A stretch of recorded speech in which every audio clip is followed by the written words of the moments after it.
Story recapped here. Today, I'm going to explain a sci-fi thriller film called Limitless. Spoilers ahead. Watch out and take care. Eddie Mora is an aspiring writer living in New York. For the past several months, he's been living off of a book contract advance and financial support from his girlfriend. The only problem is that he hasn't written a single word of his book. He struggles writing his story, going through a continuous cycle of writing, deleting, and starting over. He spends his afternoons drinking at a bar or wasting away on his couch in a messy apartment. Eddie's fiancée, Lindy, decides to end their relationship as she sees Eddie incapable of straightening out his life. Lindy says she hasn't seen any progress on Eddie's part, and with her career taking a big step forward, she can't afford to be taking care of Eddie all the time. Eddie says he loves her, and he wants to spend the rest of his life with her, but Lindy leaves. While walking home, a man, Vernon, calls out to him. Vernon is Eddie's ex-wife's brother. Eddie had a short-lived marriage with his college sweetheart, Melissa. Eddie remembers Vernon as Melissa's drug-dealing little brother, but Vernon says those days are behind him. Vernon invites Eddie for a drink at a bar and quizzes him, asking for updates about his life. Vernon says Melissa has remarried and has 2 kids of her own now, and Eddie tells him he's trying to write a book and admits he's having a hard time starting it. Vernon sees Eddie having creative problems and offers help. He takes out a small pill and offers it to Eddie. Eddie refuses, saying Vernon is still dealing. Vernon says the drug is legal, already finished with lab tests, approval from the Food and Drug Administration, and will be sold the following year. He has early access to it as he works for the pharmaceutical company that makes it, calling it NZT. Eddie is unconvinced, saying he knows a designer drug when he sees one. Regardless, Eddie is interested, and Vernon says the pill helps unlock formant receptors in the brain, allowing them to use 100% of their brain power. Vernon gets an urgent phone call and tells Eddie he'd love to meet up some other time, handing Eddie his card. Eddie refuses the pill, but Vernon insists, saying a single tablet costs $800. On his way home, Eddie contemplates his life. Thinking he's already at his low point, he takes the NZT, reasoning out that his life couldn't get any worse. He runs into his landlord's wife on his way up, and she cusses him out for being late on his rent. She shouts at Eddie, saying he'll never amount to anything and that he'd soon be homeless. Eddie has lost focus on what the lady is saying as the NZT is taking effect. He feels dizzy, and the drug's effect finally hits. He sees the lady's bag and in it, a book about law. Eddie deducts that the lady dislikes him, but something else must be bothering her. He asks about law school, and the lady is surprised how Eddie knows about her studying law. Eddie recalls seeing the book once several years ago in a dorm room when he was still in college. Somehow, he now remembers everything he's ever read, seen, and heard in his entire life. Eddie then recommends a different book on the law that would be more appropriate for her assignment and continues advising her about how she could proceed with her assignment. The lady is impressed, even attracted, by Eddie's sudden mastery of law and court. She invites her in, he helps with her assignment, and they eventually have intercourse. Eddie is perplexed as to how he suddenly has all of this knowledge. He realizes that he always had this knowledge, just in a random mess in his head. The NZT must have helped his brain rearrange and analyze the pieces of information he has in his head and turned them into a congruent and organized thought that he now has complete access to. Every documentary, every magazine article, every movie, every commercial, anything he's ever read and seen has now been turned into an accessible stream of information. He heads back to his dirty apartment and starts cleaning. He starts writing and ends up with a 90-page preliminary manuscript. The NZT not only gave him superior knowledge but also gave him a boost in motivation. The following day, he feels the NZT's effects had worn off. He takes his manuscript to his editor. The editor is doubtful but reads it anyway. When Eddie reaches home, he receives voice messages from his editor praising him. Eddie then decides he'd need more NZT and heads to Vernon's apartment. Eddie shows up at Vernon's apartment, and Vernon immediately knows what Eddie wants.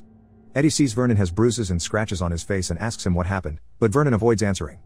Vernon then reveals that he lied about the NZT being legal and approved by the FDA regardless. Eddie still wants more. Vernon asks Eddie to head out to do some chores, and Eddie complies, thinking he'd do what's necessary to get more NZT. He arrives back at the apartment and sees the door busted open. He sees Vernon's apartment had been ransacked and Vernon on the couch with a bullet hole on his head.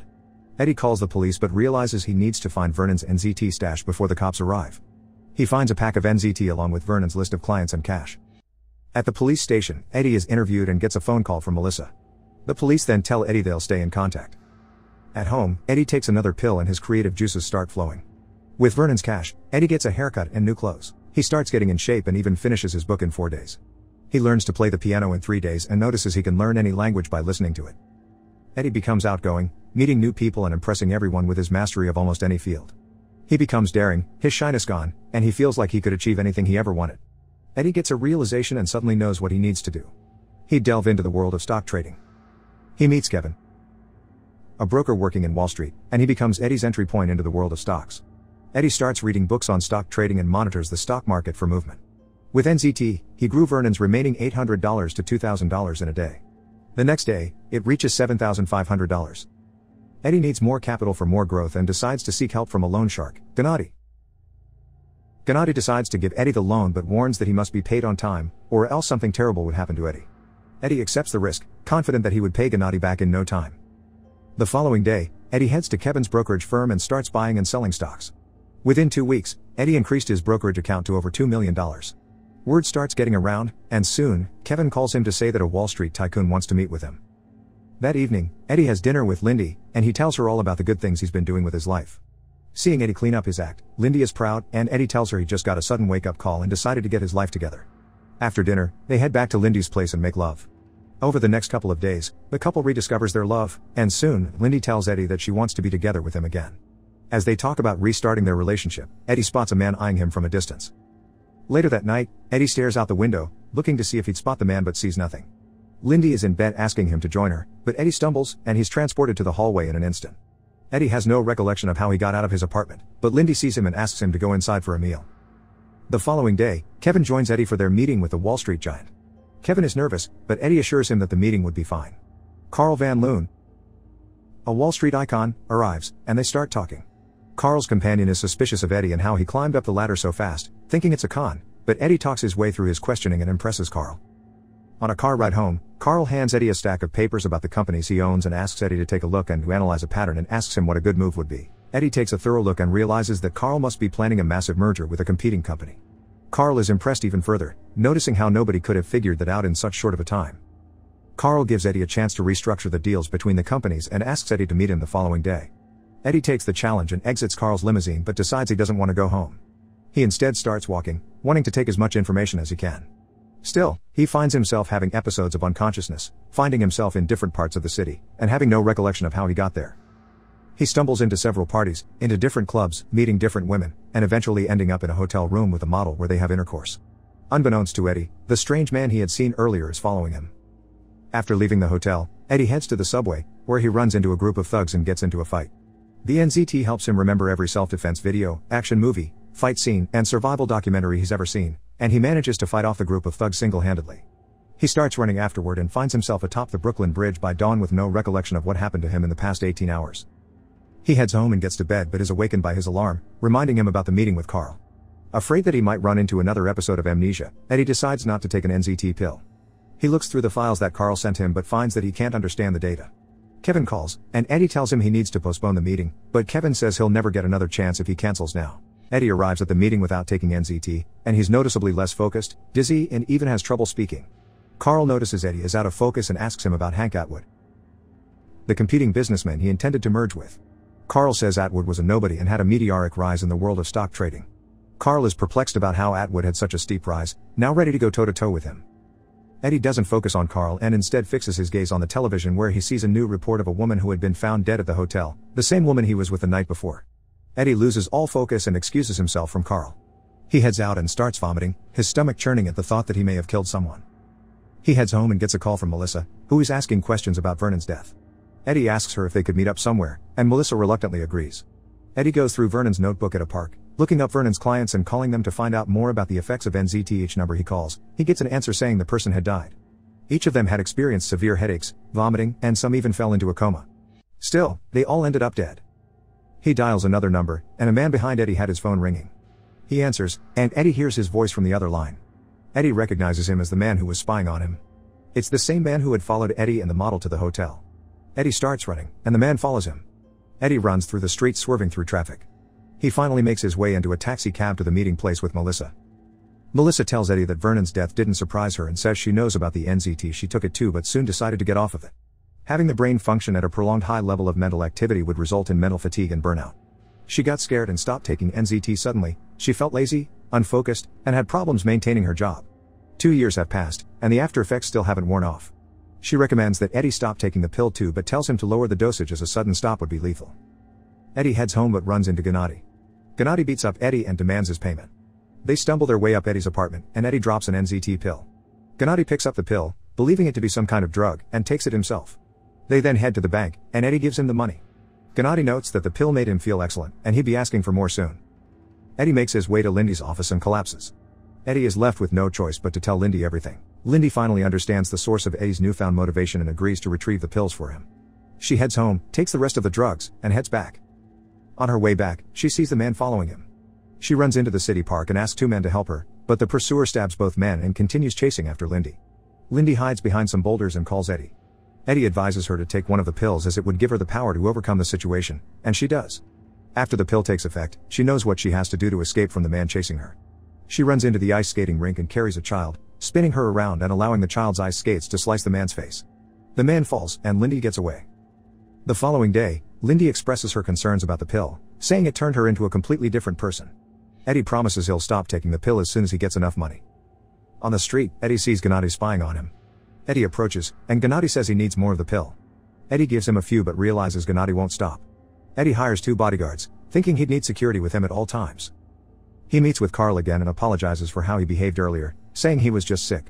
Carl is unimpressed with Eddie's apology but says he has seen the projections Eddie had sent and is once again impressed. Soon, Eddie would broker what he calls the biggest merger in corporate history between Carl Van Loon and Hank Atwood. Eddie discovers that if he slept properly, stayed hydrated and fed, abstained from alcohol, and maintained a steady dose, the blackout episode stopped. He has suits custom made for him, all with a hidden pocket for all the NZT he has. He finds a chemist and asks him to reverse engineer the pill, hoping to make more of his own. While having lunch, he spots the detective that interviewed him about Vernon's death. The detective informs him that Eddie is now a suspect in the model's death as one eyewitness placed him at the crime scene. Eddie hires Morris Brandt, one of the best and most ruthless lawyers in New York. Brandt gets him walking free temporarily, saying the evidence the police had is too weak. Carl and Eddie meet with Atwood again, and they observe Atwood's deteriorating health, and Eddie notes that Atwood isn't even over the age of 60. Eddie heads back to his hotel room and finds someone had broken in and, he assumes, is looking for the NZT. Security is now a primary concern, so he decides to buy a luxurious penthouse apartment with a top-of-the-notch security system. Later, Eddie runs into Gennady, who now has his own set of thugs guarding him. Eddie recognizes that Gennady, too, must be taking the pill. Gennady demands 20 more pills and blackmails Eddie with the model's death. The following day, the contract signing with Atwood is scheduled, but Carl is worried as Atwood is late. Atwood's wife arrives later and tells them her husband had suffered pain and dizziness and is currently hospitalized. She makes clear that they still want to proceed with the contract as soon as Atwood is able. They walk her down, and Eddie sees her driver is the man who had been stalking him. Eddie joins Brandt at the police station that afternoon, where Eddie has to enter a police lineup. Eddie takes his jacket off and hands it to Brandt. After the lineup, he meets up with Brandt again, and he tells him that Eddie is cleared of suspicion. Brandt then compliments Eddie's suit jacket. He makes his way back to Carl's office and discovers Atwood is now in a coma. He heads to the bathroom to take another pill and discovers his secret pocket is empty. His stash is gone. He goes back to Carl, and a package is brought to him. He opens it and sees his disembodied bodyguard's hands inside. In shock, he runs out of Carl's office and hurries home. He watches a news report regarding updates on Atwood's situation and sees that Brandt is also Atwood's attorney. He finally understands and couldn't help himself from laughing. Eddie then hears banging at his door and notices from the surveillance cameras that Gennady had arrived with his goons, using metal grinders and steel cutters to break in. Stuck in an inescapable situation, Eddie steps up to the balcony, readying himself to jump. As his foot slips, he stops himself, trying to remember if he had left even just a single tablet somewhere. He digs through his mind and recalls one being left in his old tin container. He searches through the boxes and finds it, but Gennady breaks in, and Eddie trips on a box, losing the pill.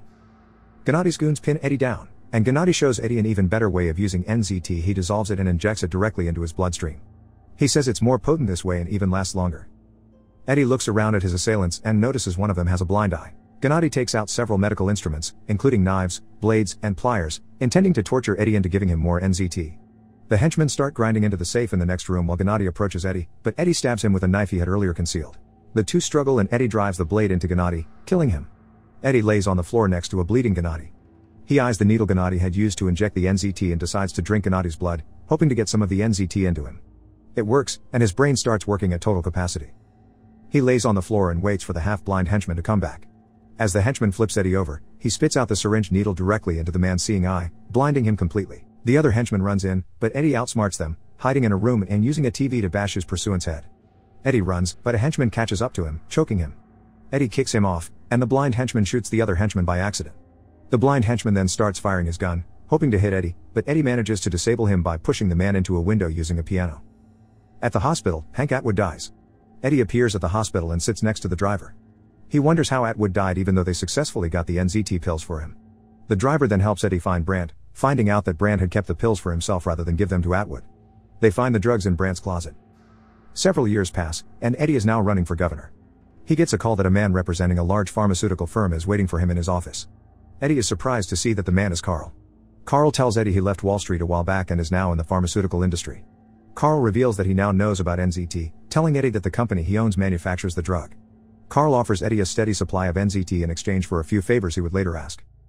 Eddie refuses Carl's offer, but Carl warns that the illegal NZT labs have all been shut down, telling Eddie that they alone manufacture the NZT now. Eddie then reveals that he doesn't take NZT anymore. He had the drug tweaked and edited a while back, removing the side effects. He slowly took less and less NZT until he no longer depended on it, but the effects of the drug remained permanent on him. The modified NZT had permanently altered his brain patterns, and now, Eddie's brain is fully unlocked even off the drug. Eddie shows this by predicting a van would hit a car because the driver is distracted. Carl looks over, and it happens. Eddie then places his hand on Carl's chest, saying he detects several problems with Carl's heart. Carl warns Eddie that he would be a brutal enemy, but Eddie is not threatened, saying he'd always be 50 steps ahead of him. Subscribe to watch more videos like this. Turn on notifications. And leave a like, it really helps the channel out. Thank you for watching.